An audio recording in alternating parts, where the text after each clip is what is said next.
Bhagavate Vasudevaya. Vandeham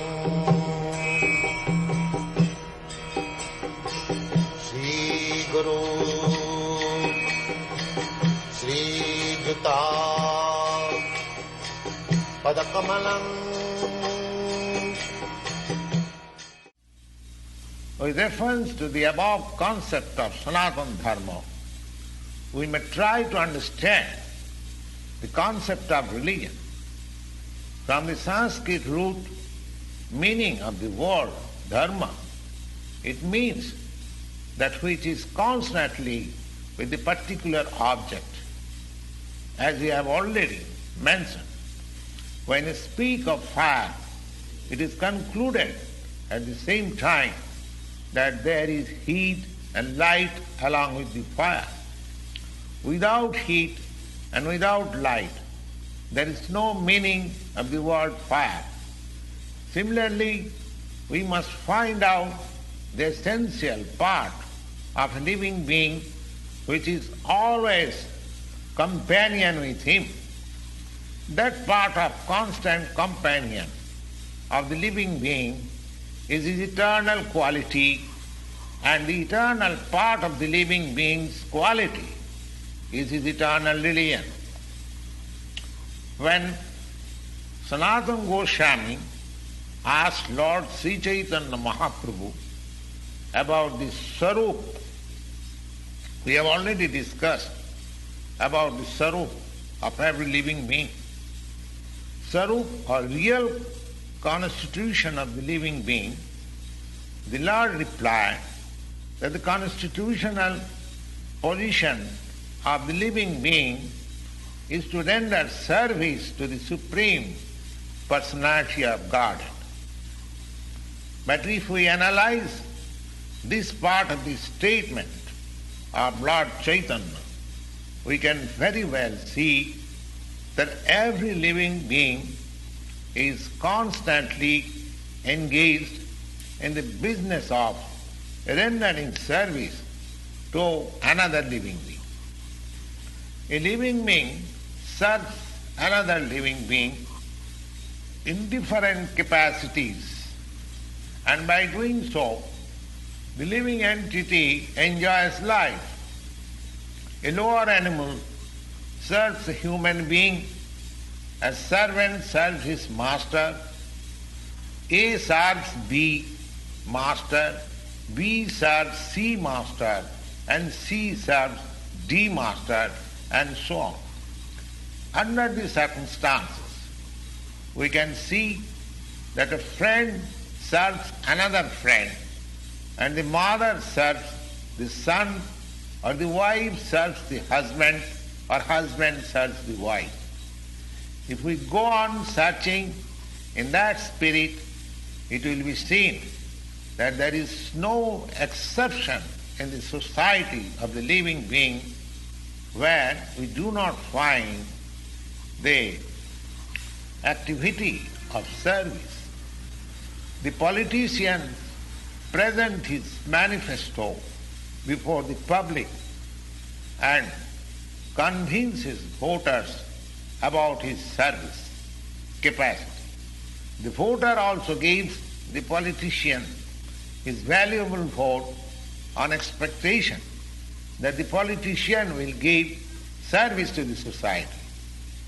The shopkeeper serves the customer, and the artisan serves the capitalist.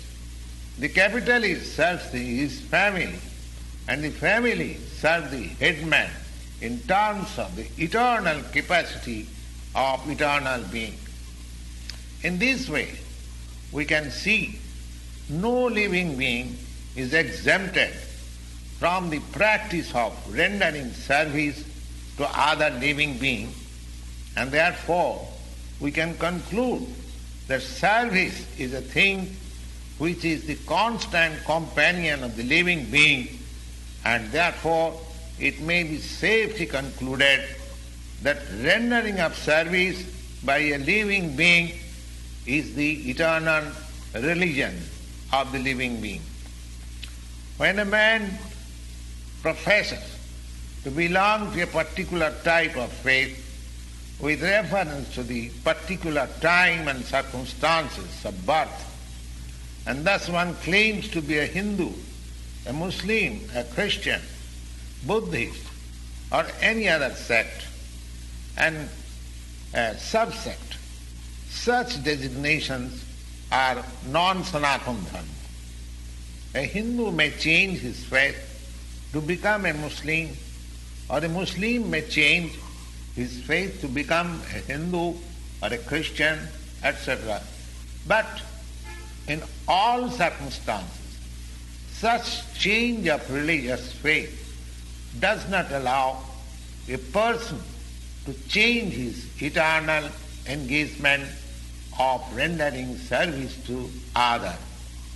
A Hindu or a Muslim or a Christian, in all circumstances, he is servant of somebody, and thus to profess a particular type of faith is not to be considered as Sanatana Dharma, but the constant companion of the living being, that is rendering of service, is the Sanatana Dharma.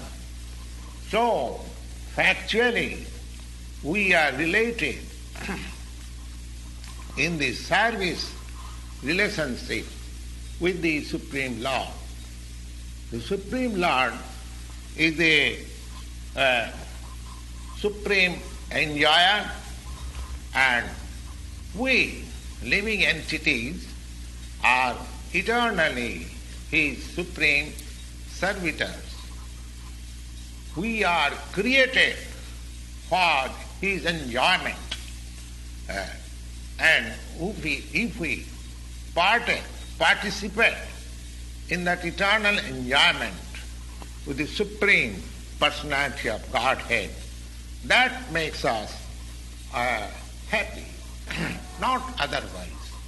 Independently, as I have already explained, that independently any part of the body, the hand, the feet, the fingers, or any part of the body, independently cannot be happy without cooperation with the stomach. Similarly, the living entity can never be happy without rendering his transcendental loving service to the Supreme Lord. Now, in the Bhagavad Gita, the worship of different demigods is not approved. It's not approved because it is said in the Bhagavad Gita, 7th chapter, 20th verse, the Lord says, Kamastasya hitagyana prapaddanti annadevataha. Kamastasya hitagyana. Those who are drifted by lust, only they worship the demigods other than the Supreme Lord, Krishna.